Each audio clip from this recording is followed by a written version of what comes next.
Hi guys and welcome back to the Toffee Blues and welcome back today to another live stream. It's another player focused live stream today. We're going to focus on Oumar Niasse and his entire Everton career from start to, I want to say finish, but it hasn't quite finished yet. But I think in most Evertonians' minds, if not every Evertonian's minds, his career at Everton Football Club has finished. We're joined by Jordan again, as per usual. And we're going to delve straight into Oumar Niasse, obviously coming in under Roberto Martinez on the 1st of February 2016, last minute January buy. I think it was actually on deadline day that he was signed, and it just everything didn't go through until the 1st of February. £13.5 million. Before we get into talking about it, mate, how are you doing? How are you? Been a couple of weeks since we last done an episode. I think it was on Michael Keane, the last one. So how are you doing? How are you getting on? Yeah, I'm all good, mate. Back in work now, so but yeah, I'm sound. It was horrible going back yesterday, but right back into it now, and yeah, just been watching that new basketball thing on Netflix as well, which is decent. Looks good, that, yeah. I've been to one basketball game in my life, and it was mad entertaining. But I'm not dead into basketball. But it looked boss. That's about Michael Jordan, isn't it? It's just about the NBA ruling the whole. Not the NBA, sorry, the Chicago Bulls ruling the NBA over the 90s and that. Yeah, but mainly about Michael Jordan and his rise, how big of a star he is and stuff. It's good. Like I know everyone's saying the same thing, but I'm not really into basketball, but I am enjoying it. Like. But that seems to be the cliche. If you watch that, you end up saying, "I'm not into basketball, but I like it." yeah. That's probably what I'll probably sit down and watch it and say the same thing, mate. Oh, it's decent this. But anyway, obviously, all talking about Oumar Niasse, he has had an up and down career at Everton Football Club. He's been here for 4 years, and to even say that baffles my mind every time I think about the fact that Oumar Niasse has managed at Everton Football Club for 4 years. It baffles me. He's gone through numerous managers. I think he's been here through 4 managers, if I'm right. And I think he's played through all of them as well. I even think he's had an appearance for Carlo Ancelotti, either Carlo Ancelotti or Duncan Ferguson. He's come off the bench. So obviously he come in the January, or the end of January, 1st of February, £13.5 million.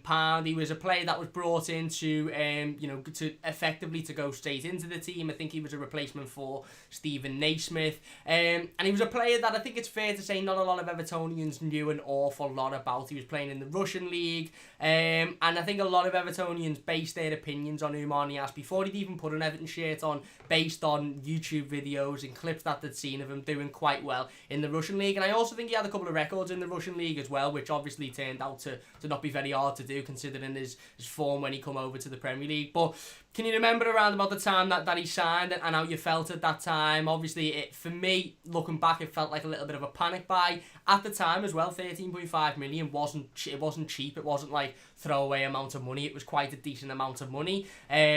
So, can you remember when we brought him in and how you felt at that time? Yeah, I was actually excited, but that's mostly with every player we sign that I hardly know anything about and I get excited anyway, because mainly of that YouTube video going around. But I was just made up with signing a striker. They're the most exciting position to sign in, aren't they? And I always think I remember we're relying too much on Lukaku here.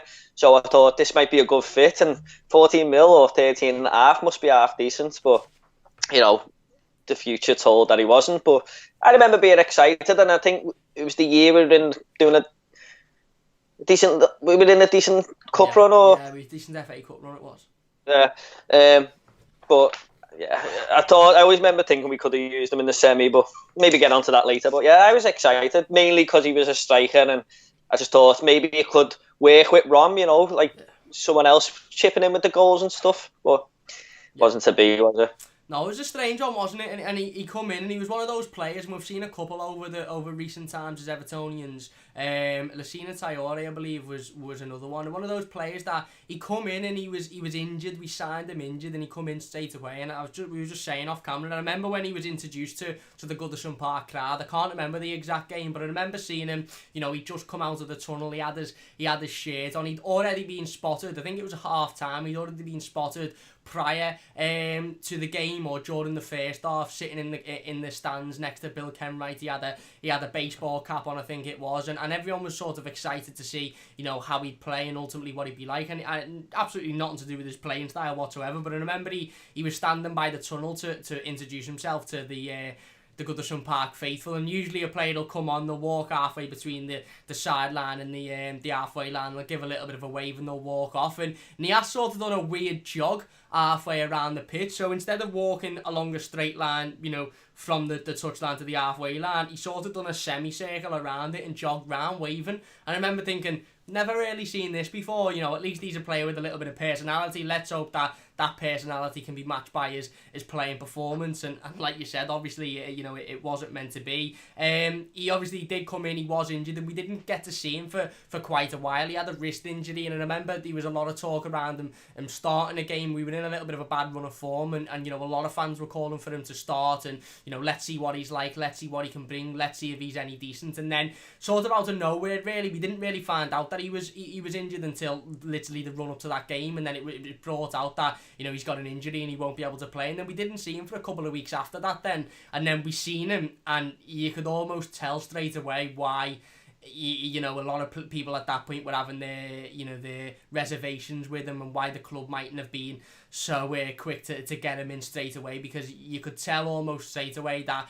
although he'd work hard and he'd run around for you and he'd work his arse off, technically he wasn't great. He really wasn't great, and especially when you compared him to like a Lukaku, and like you said, you're right, I think a lot of Everton fans expected him to come in and okay, maybe not be as good as Romelu Lukaku, or maybe not be able to offer as much as Lukaku, but definitely be a player that can play next to Lukaku and build quite a partnership. And he come in and it was almost very evident straight away the level of his, his level was on a different planet to Lukaku in a negative way. And that stuck with him then, didn't it, pretty much throughout his entire Everton career. Obviously, Roberto Martinez was sacked for various reasons. Ronald Koeman come in, and then a lot of fans weren't very happy with how Niasse was treated. A lot of fans were happy. A lot of fans stated that we needed a manager that had that backbone, that wasn't willing to to stand for players that weren't good enough. How did you feel, obviously, when the whole Ronald Koeman situation went down and Koeman come in and sort of basically just pushed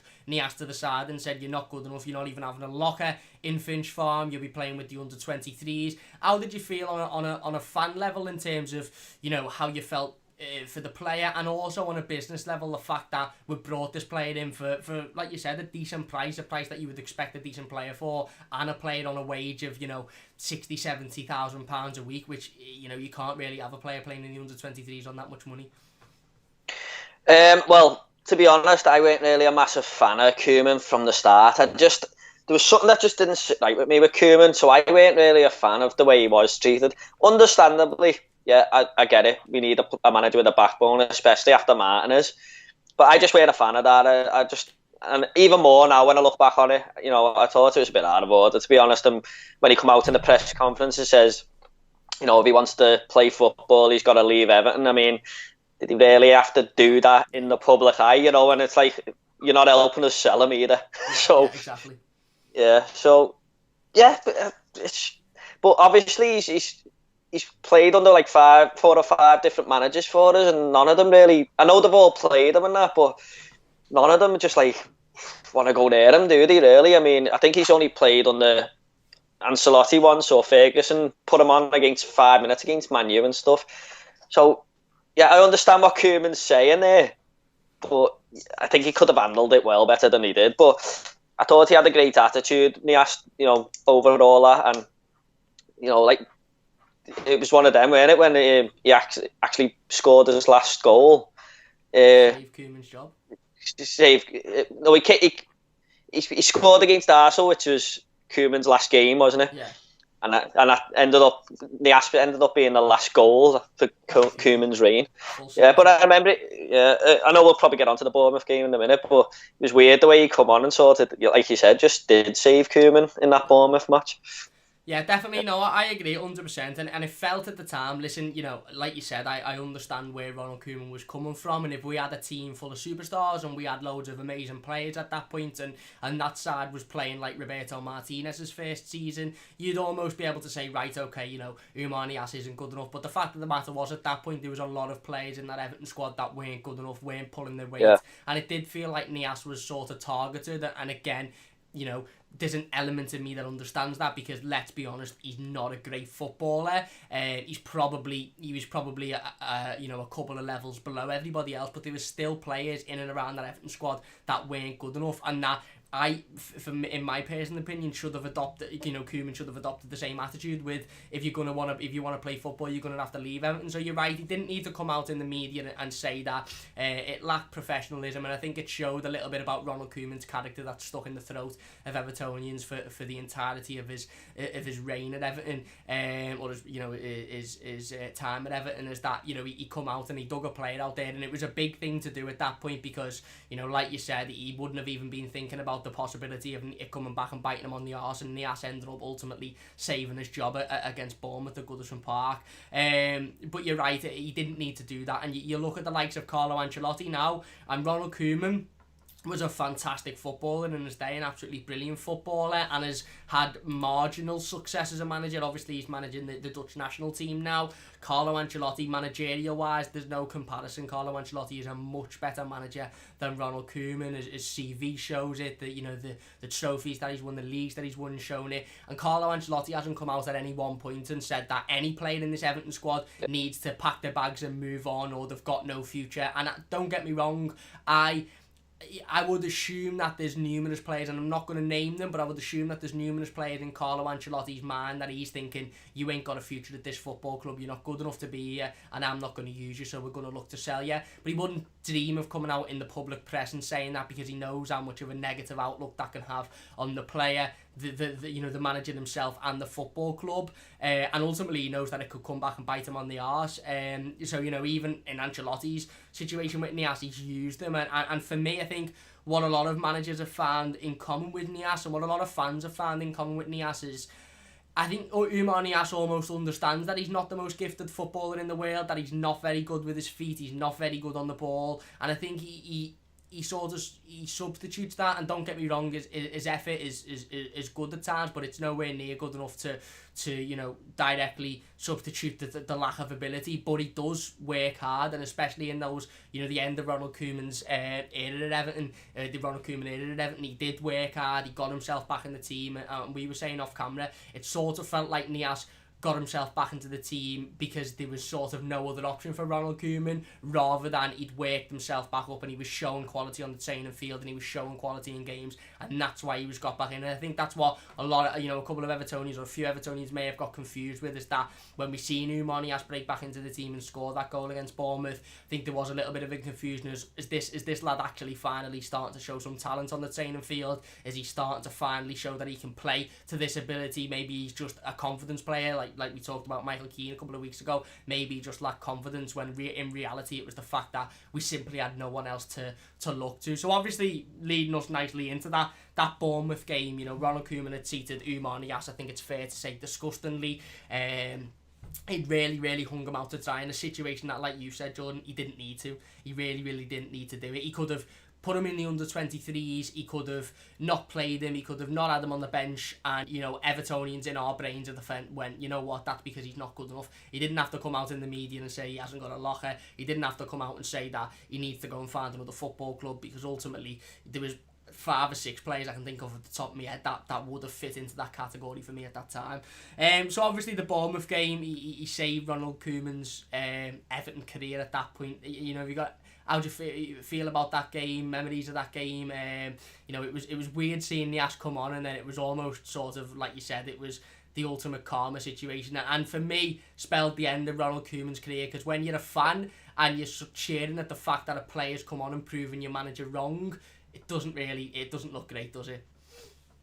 Well, no, it doesn't. But I just remember, when you think back to that season, we were an absolute mess, weren't we? And Niasse didn't even get in the Europa where they registered him. Yeah. He didn't even get in that because we couldn't even play him, and it was a few fans were sort of thinking, just give him a go and that, and it was just like, well, we can't even play him in the Europa games. But obviously he came on in that Bournemouth game, and I watched it before, and the highlights just before we done this video, and Koeman just didn't even celebrate when he scored, and it was the ultimate karma situation. But yeah, like you said, all the fans, I was made up for them. I was, because I just thought, it's not that, I was just happy for him because he'd had a terrible time at Everton, and Koeman had put him to one side, and the fact that he didn't put him in the Europa squad, I think a lot of people were happy for him. Yeah. And it was an amazing little story, actually, wasn't it? Like you said, the ultimate karma. And remember the commentator, Darren Griffiths, who commentates for Everton, said,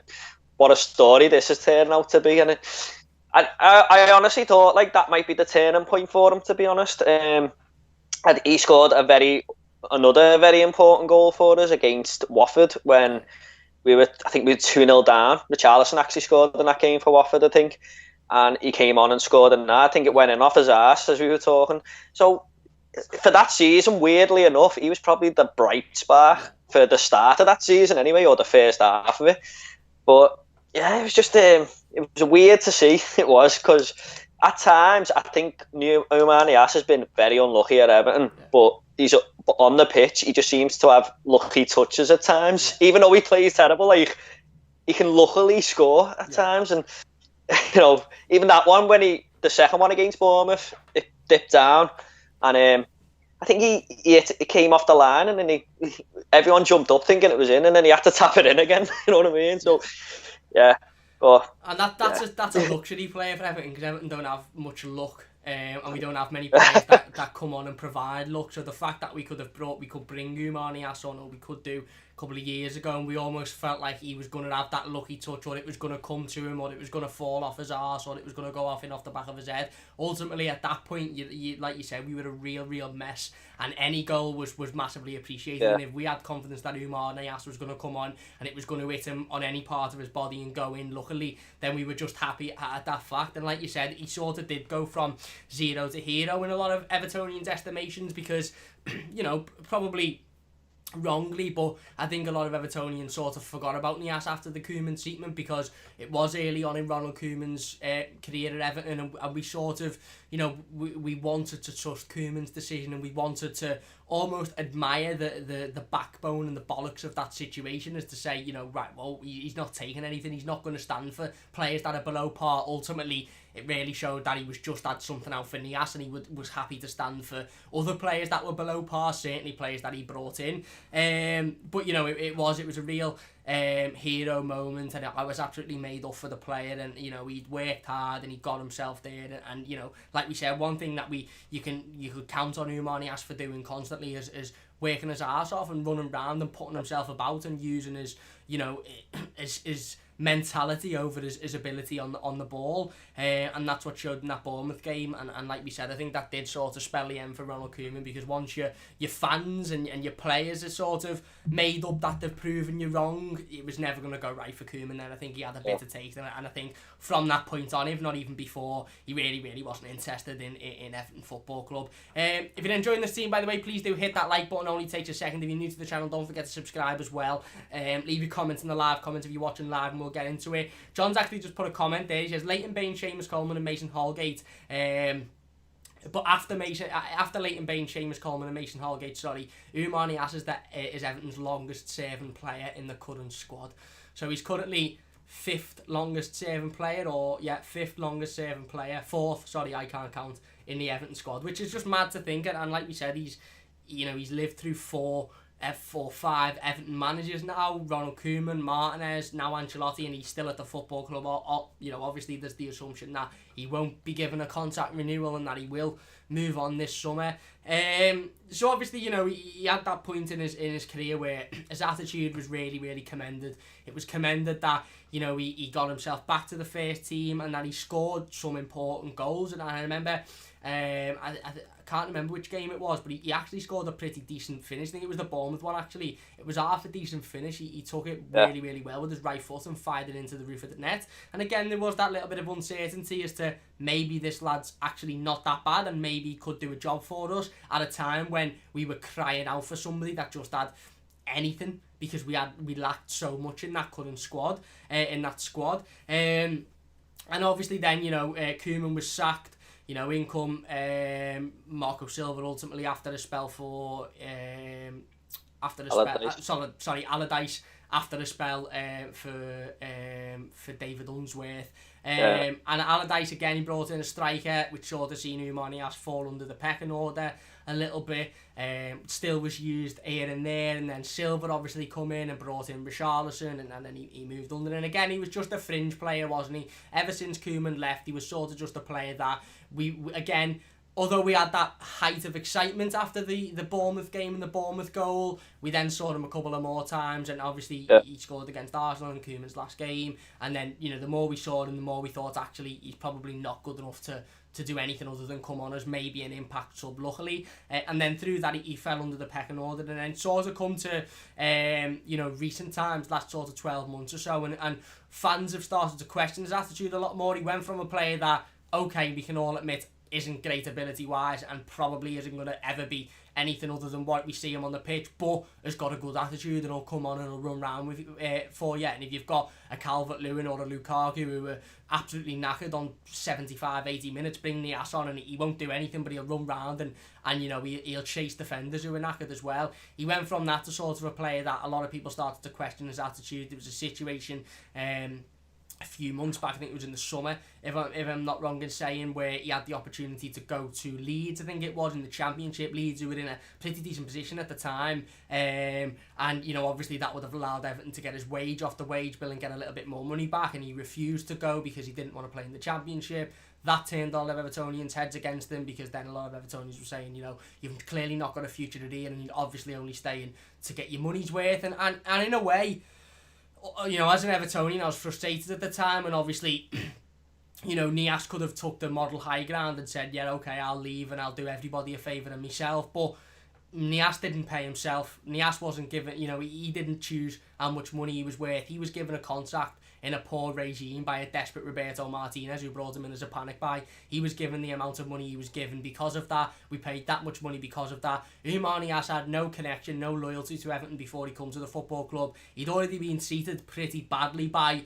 okay, it was a previous manager and it was Ronald Koeman, but it was still by the football club under the same sort of umbrella. It was still Everton. So there's an element of me that doesn't really blame Niasse for saying, actually, you know what, no, I'm going to sit here, I'm going to earn 3 times as much money as I would if I went to a Championship club, and I'm going to play out my contract. Obviously, that doesn't bode well for fans. He then had the situation in more recent times where he broke the lockdown measures, and that just piled onto it. I think, obviously, almost taken away from the fact that he's going to leave this summer because he's out of contract, and that, he's not good enough to deserve another contract. Do you think that he's sort of stained his reputation, if he ever had any, or his legacy at Everton, through that sort of moment where he could have gone to Leeds and through his attitude?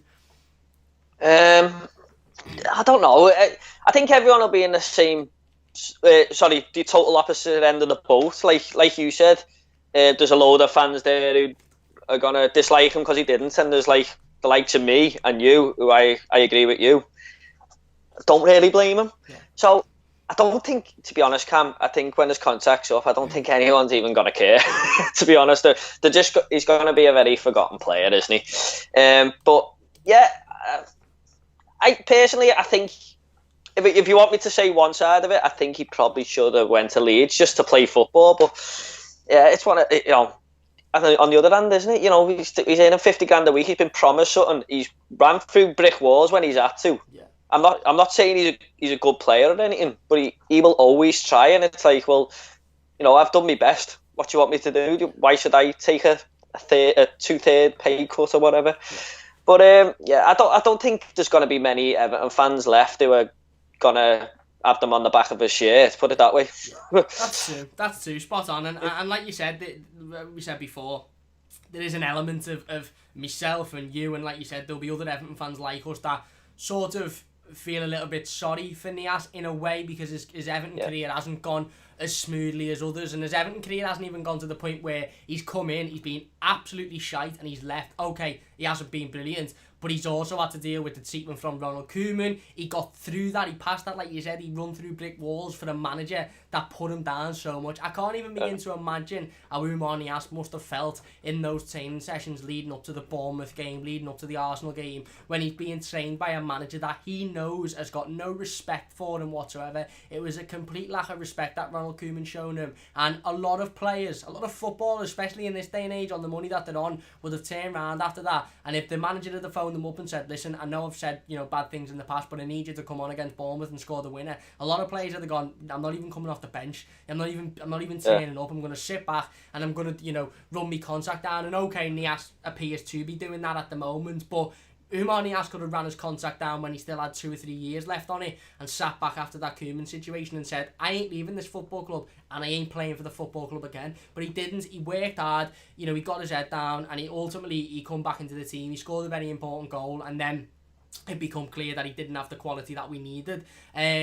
So like you said, although it would have been ideal for everyone involved for him to go to Leeds, and it would have even been ideal for him at the moment because Leeds are doing really, really well, and we're looking to have probably would have been promoted if the situation that's currently happening in the world hadn't happened. And when football does return, maybe still will get promoted, probably will. So he could have been playing for a team that are fighting promotion and likely to win the championship this season, and still on quite a decent wage, and maybe reinventing his career. But at the time, that wasn't to be guaranteed. Leeds, mightn't have had as good a season as they would have had. But I agree. Listen, he's tried his hardest at the football club. He was a player that come in, had very limited ability. We all sort of fell into the old YouTube rabbit hole, and I've said it. I said it after I watched Oumar Niasse numerous times. I will never, ever, ever watch another YouTube video of a player that Everton are linked with again, because the entire point of YouTube videos is to make players look brilliant. And Oumar Niasse looked like fucking Lionel Messi when we signed him, and then ultimately he looked like he was tying the shoes every time he was kicking the ball when he actually started playing for Everton. I was just going to say there, Cam, quick, do you reckon that was part of Koeman's downfall doing that? Because I don't know if you've noticed, but over the past 5 years, he's always on group photos with the players and that when they're out in the town or whatever, and he seems to be liked by a lot of the players in the squad. So I don't know, maybe that was part of Koeman's downfall. Maybe they just turned on him and thought, you're out of order there. I know it was at the start of Koeman's career, but it steadily declines when you start upsetting the squad, doesn't it? Yeah, no, I agree. I think that's an absolutely fantastic point, and you're spot on. There would have been an element, there would have been a part in every single Everton player's brain at that point that if they didn't think that's disgraceful and he's been disrespectful and he shouldn't have done that because of how they've treated my friend, if they weren't necessarily that close to Niasse, they would have thought, hang on, this could happen to me. I'm on a tightrope here. And that ultimately, that sets a bad tune straight away, because players are playing fearful. They're playing with the thought that if I have a bad game here, is he going to tell me that don't come to training tomorrow, you're not welcome? You need a manager like Carlo Ancelotti, who is literally an absolute master of calming everybody down in the dressing room and just saying, listen, lads, we're just here to play footy, we're here to enjoy ourselves every time. And Marco Silva to an extent was decent to that, and obviously it went wrong for Marco Silva because of his playing style and he didn't have the experience. But if you talk to any Everton player that played under Marco Silva, they'll tell you how nice of a bloke he was and how good of a man manager he was. And it's unbelievable that we've brought in a manager in Carlo Ancelotti that is as good a man manager as anybody is, and has also got that experience. I remember Frank Lampard come out and said that Carlo Ancelotti's the best man manager he's ever worked under, and that's including Jose Mourinho, and that's what you need. Yeah, exactly, and that's what you need, and you're spot on. Niasse is a liked player throughout the squad. He hangs around with the likes of Luca Dean. He was close to Ghana, yeah, when he was here. The French-speaking players, we know they have sort of a little group that he's close to, and you're spot on. He's not a player that you see, isolated. He's not a player that you see nobody really getting involved with. Every time there's a meal, if there's 7 Everton players involved in a group meal, and it's on Instagram, I guarantee Niasse is one of them. Every time there's a night out, he's there. He seems really... Yeah, when Yerry Mina and that signed, it was mostly the new signings out on the town, but he was with them. Yeah, exactly. Yeah. And he might just fancy a bevy and tag along. We never know. But he seems like a guy that everybody gets along with. And ultimately, listen, even if you don't really get along with a player, a current player, if a manager comes in and totally embarrasses them and disrespects them in front of the whole world, let's have it right. the media don't need any excuse to jump at Everton or any of the Everton players, and Ronald Koeman gave them a perfect excuse to do it. They embarrassed Oumar Niasse at a point which didn't need to be done. We all knew he was shite. We all knew that he wasn't very good at football, but how many players have played for Everton that have been at that level? Dennis Zakwanesi wasn't very good at football. Messina Traore wasn't very good at football, but the managers at them times knew that you can't just, disrespect a player like that. And like you said, you're spot on. It's a brilliant point, Jordan, because there will have been players. He's obviously very, very close to the majority, if not all, of the squad. And there will have been players that strip back the football and ability and how talented the players are. They'll have thought, he just disrespected my mate there, and I'm not having that. And that will have ultimately... And I think that's the worst thing Ronald Koeman done in his Everton career, was the way he disrespected Oumar Niasse, because it showed straight off the bat that he wasn't a very good man manager.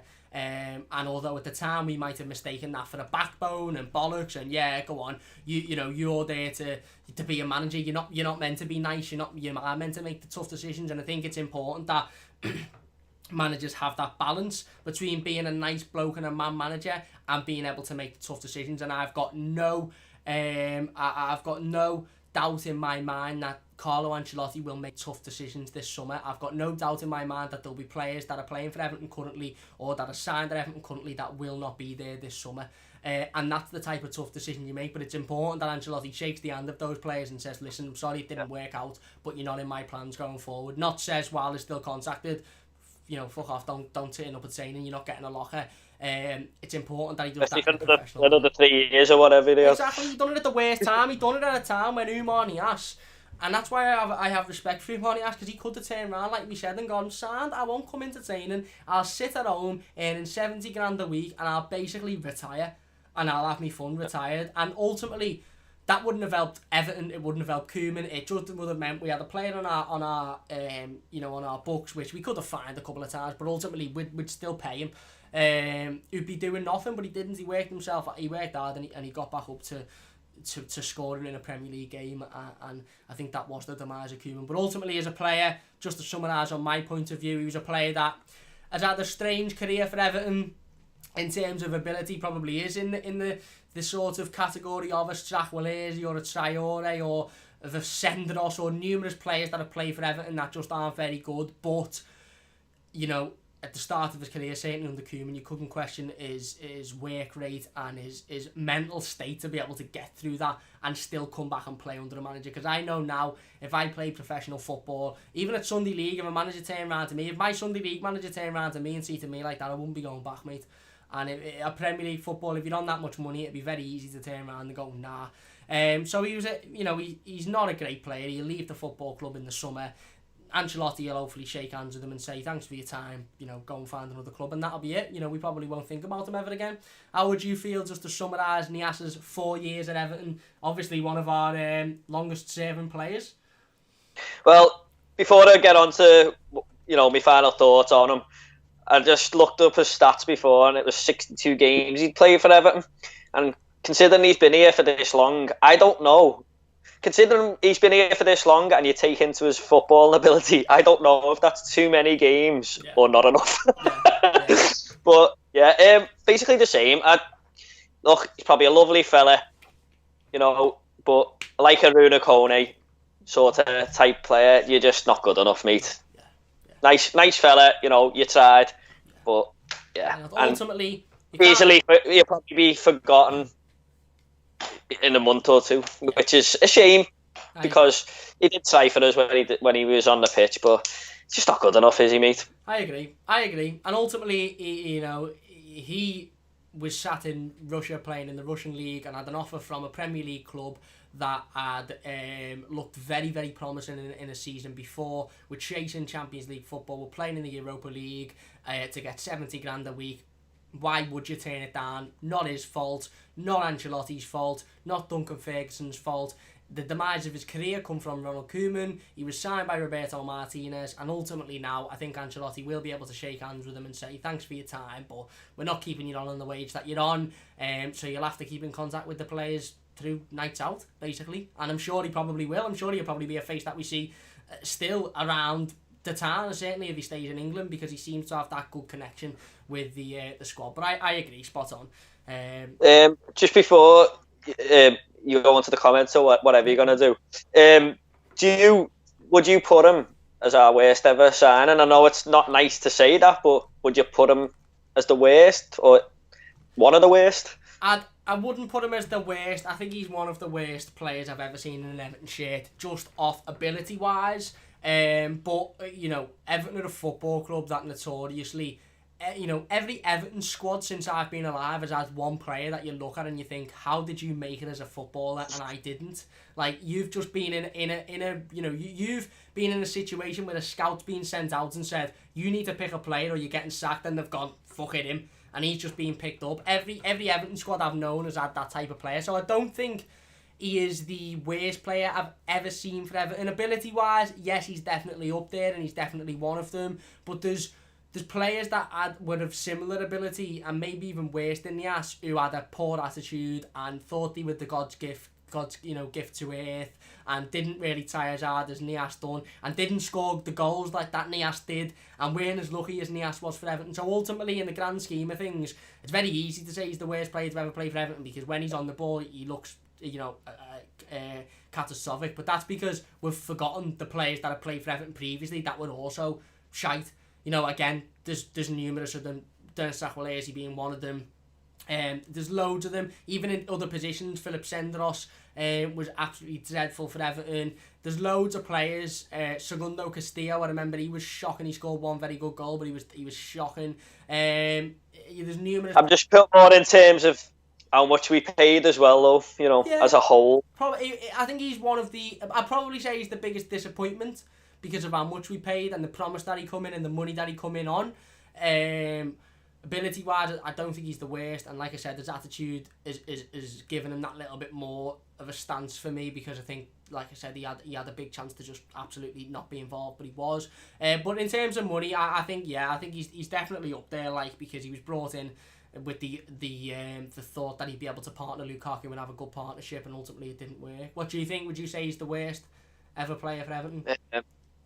I don't think he's the worst ever player ever for Everton since the ones you just mentioned there, like, to name a few. But I think he's probably in the top 3 worst signings. Yeah. If you add how much he cost, how much we've paid him over 5 years, and how much he's actually contributed. Yeah. Apart from that little season where he scored a few goals, over 5 years, mate, that's a lot of money lost. No, I agree, spot on, and you're spot on there. In terms of signings, he definitely is one of the worst. If he'd come in on a free and been on 10 grand a week, then we'd just be like, yeah, whatever, you get what you pay for, really. But at that time, 2016, you're paying 13.5 million, you expect a striker that's scoring you 10 plus goals a Premier League season, and that's what we wanted. I think he scored 12 in his whole career at Everton. Over 4 seasons. Which just isn't good enough, is it? So I agree, he's definitely one of the worst signings we've ever made, but ability-wise, yeah, he's probably not the worst player ever, but yeah, he's probably going to leave this summer and we can say cheers to our, hope you still meet up with the lads for a pint. Yeah, there's no way he's staying, is there? I mean, just he's gone, isn't he? No, he's not getting. I don't even think he's going to get the extra month. No. You know, where you can extend it and stuff. No, you wouldn't be foolish to do it, because he's probably not going to play, and it'd be just a waste of 60 grand a week or whatever we'd be paying him. And ultimately, at this time, in this situation, we can't just be wasting that type of money. Although it doesn't seem as much, it could go towards a player in the summer that ultimately could improve Everton. We'll get into the live comments then. Eugene says Premier League announced that positive test. Yeah, we've seen that there's been 3 positive tests, I believe. We don't know which club. 6, yourself. 6 maybe. Oh, was it? I think it was 6 from 3 clubs. 6. I might be wrong there. I think it is. Yeah, it is. Yeah, It's 6 positive tests from 3 clubs. We don't know the clubs. We don't know. They mightn't necessarily be players either, because the staff have been tested. So obviously that's being kept confidential. But listen, the Premier League's going to return in it, whether we like it or not. Eugene also says Dean hails Ancelotti. He has today. John says, how we doing, Blues? I'm not too bad. Eugene says Blues linked with Lorenzo Pellegrini. And what Everton players would you like to keep or sell in the summer transfer window? I think have we mentioned that before? I think we mentioned that a couple of weeks ago, didn't we? We would keep and sell.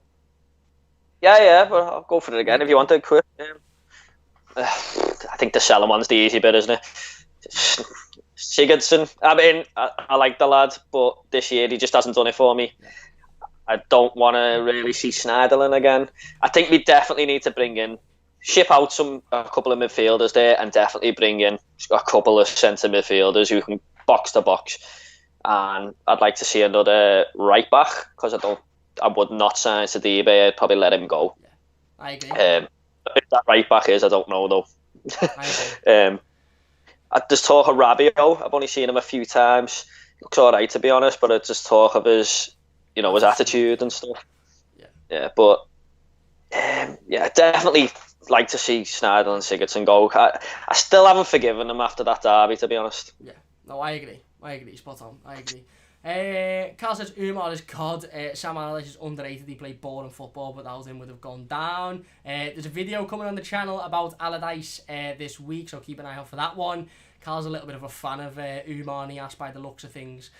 Keith says, can't blame him for collecting the money. He was earning really. The Koeman business endeared him to many people. He'd be remembered like Strachwalesi, bit of a meme, possibly.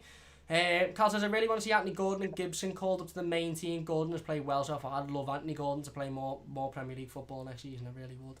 Totally agree with that. Dying to see more of Gordon, to be honest. Just looks like he's got it. Yeah, he does. He looks like a top player.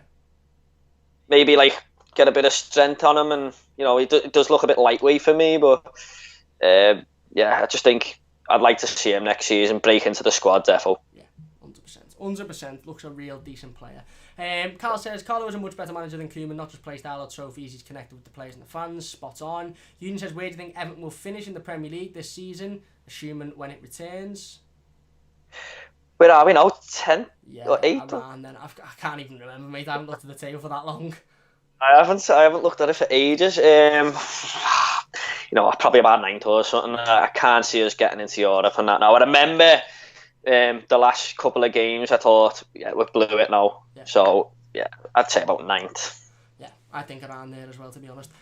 Carl says 8th at a push, I'd say. Carl says, a lot like Keane, when Zuma left, Keane's performances have been average. Zuma has such a presence on the dressing room, and he clicked when with Keane. Keane doesn't work with Mina because they're too similar. I do agree with that one, to be honest.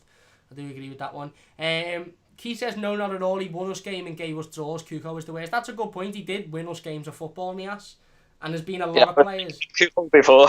Yeah, exactly. He saved the manager's career, and there's been a lot of players that have been equally as bad as Niasse technically and have not really done anything for us. Never mind win us games.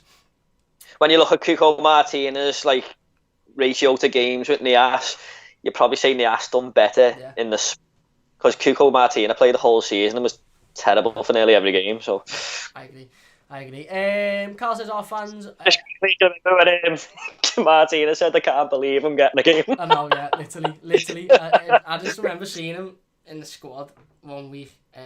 Recently it was, and I just thought, what's going on here? We need to clear out here majorly, mate.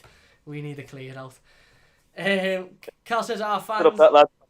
Yeah, exactly. Carl says, our fans are incredible. Richie had the socks worked off and we draw 1-0 with United. Niasse comes on and we sit there singing Oumar at Old Trafford. Yeah, just again, that chant does annoy me slightly, but it's only because it's the same chant for about 7 different players. Oumar, T.O. And it's like, I think, but I know what you're saying, like there's people fuming over people chanting his name and stuff, but why not chant it? It'll give him a bit of drive. So ultimately, it doesn't really matter, does it? What people are saying over that, it doesn't really matter. Ultimately, does it? If he scores and we're winning, chant what you want. If we're not winning, then just why aren't we winning? John says, we asked the question on Twitter. Some have said yes, in terms of he is the worst signing for Everton. Some have said no. And Yaku, Klassen, Martina, Brett Angel all said, there you go. There's just a list of players that potentially worse. Carl said, Klassen had the potential, he needed time. Come from a slow league, you needed time. Gylfi is playing out of position. He's definitely not a centre midfielder, that's for sure. He says Sidibe makes defensive abilities, makes me want to cry. And Eugen says Everton at 12. So yeah, I'd probably say maybe 9th, 8th at a push. But I think 10th probably more realistic. I agree with that comment though about Sigurdsson. I don't want to see him on the wing, to be honest. I know he's not doing it centre mid, but he's not a winger. He's worse on the wing for me. If I've got one negative thing to say about Ancelotti this season, and it's the only one, is I don't like centre mids on the wing. Martin has done it for ages with Cleverly, and you put Barkley there a few times. It doesn't work. Sigurdsson should not be on that wing. No. He's not fast enough for a start. Ultimately, he hasn't got the pace or the stamina. Kaz says I want Sidibe on the wing, not right back. Neil says, would you play Sidibe in midfield? I wouldn't sign Sidibe, to be honest with you. I wouldn't. I'd want somebody with a lot more quality to play on the midfield, and I'd want somebody who is better defensively to play right back. I don't think we need to sign an inconsistent player for an inconsistent already squad. So I don't care if he's 13 mil or whatever he is. I don't think he's good enough. Yeah, spot on. I mean, look, you give players a season, I know, but he's a French international. Is he French international? France, yeah, won the World Cup. Yeah, so you know what I mean. He's a professional player, isn't he? And to have that many in and out games, just not for me, mate. Yeah, I agree. Cal also says Coleman's looked good this season. He has, but he can't. He has at times, but he can't play 38 games. So I think we need a right back. I think that's pretty much nailed on.